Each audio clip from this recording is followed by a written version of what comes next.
Après avoir défini le contrat d'assurance, le législateur précise que l'assurance est maritime ou terrestre. Nous ne nous occuperons pas des dispositions du Code civil au sujet de l'assurance maritime, car la Cour suprême a déclaré ces dispositions inconstitutionnelles, l'assurance maritime étant de compétence fédérale. L'assurance maritime se préoccupe principalement de l'état des navires et de leur cargaison, ainsi que de la fiabilité et de la ponctualité des voyages. Mais elle couvre aussi des entrepôts maritimes, des remorqueurs, des services de transbordement et des chantiers navals. Cela dit, nous aborderons seulement l'assurance terrestre dans ce cours, même si beaucoup de principes qui lui sont applicables originent de l'assurance maritime.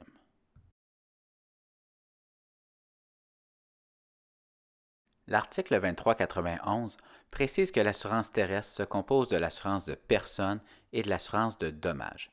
Il s'agit d'une distinction fondamentale, car si ces deux types d'assurance sont régis par certaines règles communes, ils ont aussi chacun des règles et des principes particuliers. Un ordre professionnel et un code de déontologie distinct s'appliquent en fonction du type d'assurance distribuée. Les articles 2389 à 2414 contiennent certaines dispositions communes aux assurances terrestres ainsi que certaines dispositions spécifiques à l'assurance de personnes. Regardons plus attentivement l'assurance de personnes. Celle-ci se divise en trois branches. Elle peut porter sur la vie, la maladie ou les accidents.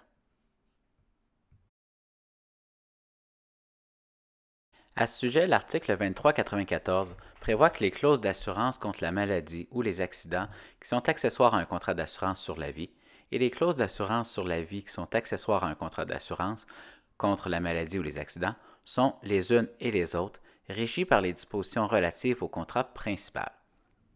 Cet article reconnaît en quelque sorte la liberté contractuelle dont dispose l'assureur dans la création de produits d'assurance. En matière d'assurance de personnes, le législateur prévoit parfois des règles spécifiques selon que le contrat est individuel ou collectif. Le contrat d'assurance est individuel lorsqu'il implique un assuré et un assureur. Pensons à un contrat de travail individuel. Le contrat d'assurance est collectif lorsqu'un preneur négocie avec un assureur une couverture d'assurance au profit de plusieurs assurés qui adhéreront au contrat. À titre d'exemple, une association négocie avec un assureur une couverture d'assurance et les membres de l'association peuvent adhérer au contrat d'assurance collectif. Pensons à une convention collective de travail qui est négociée par un syndicat avec un employeur. La convention s'appliquera par la suite à l'ensemble des syndiqués.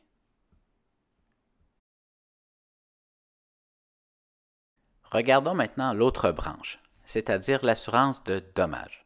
Selon l'article 2395, elle garantit l'assuré contre les conséquences d'un événement pouvant porter atteinte à son patrimoine. Cet événement, ou ces événements, seront définis dans la police d'assurance. Les articles 2463 à 2479.1 contiennent des règles générales applicables à l'assurance de dommages. Le Code civil prévoit également certaines règles particulières pour l'assurance de biens, qui a pour objet d'indemniser l'assuré des pertes matérielles qu'il subit, tout comme il prévoit des règles particulières pour l'assurance de responsabilité, qui a pour objet de garantir l'assuré contre les conséquences pécuniaires de l'obligation qui peut lui incomber en raison d'un fait dommageable de réparer le préjudice causé à autrui.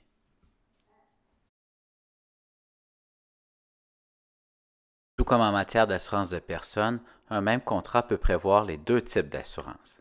À titre d'exemple, un contrat d'assurance habitation protège l'assuré de la perte de ses biens et couvre également sa responsabilité civile pouvant découler des activités de sa vie privée.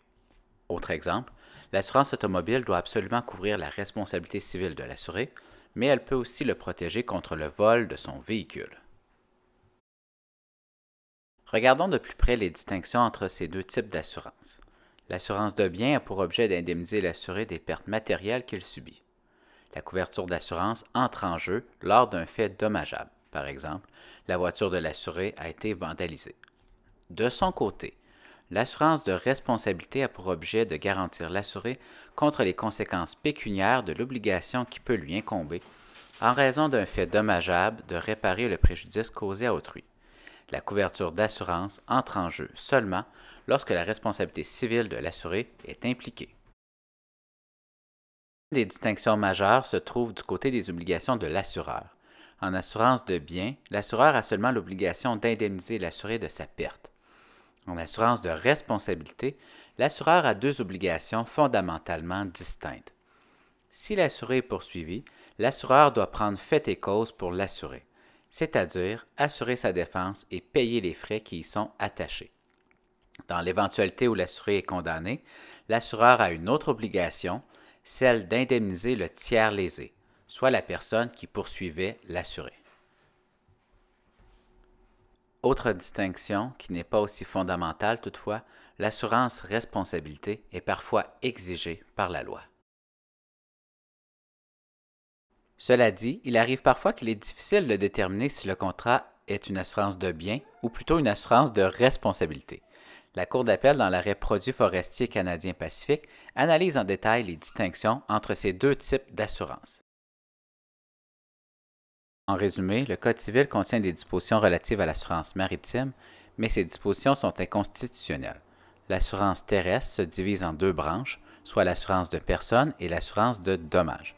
L'assurance de personnes se subdivise en assurance de vie, maladie ou accident, alors que l'assurance de dommages comprend l'assurance de biens et l'assurance de responsabilité civile. Toutes ces couleurs sont un peu hallucinantes, j'en conviens.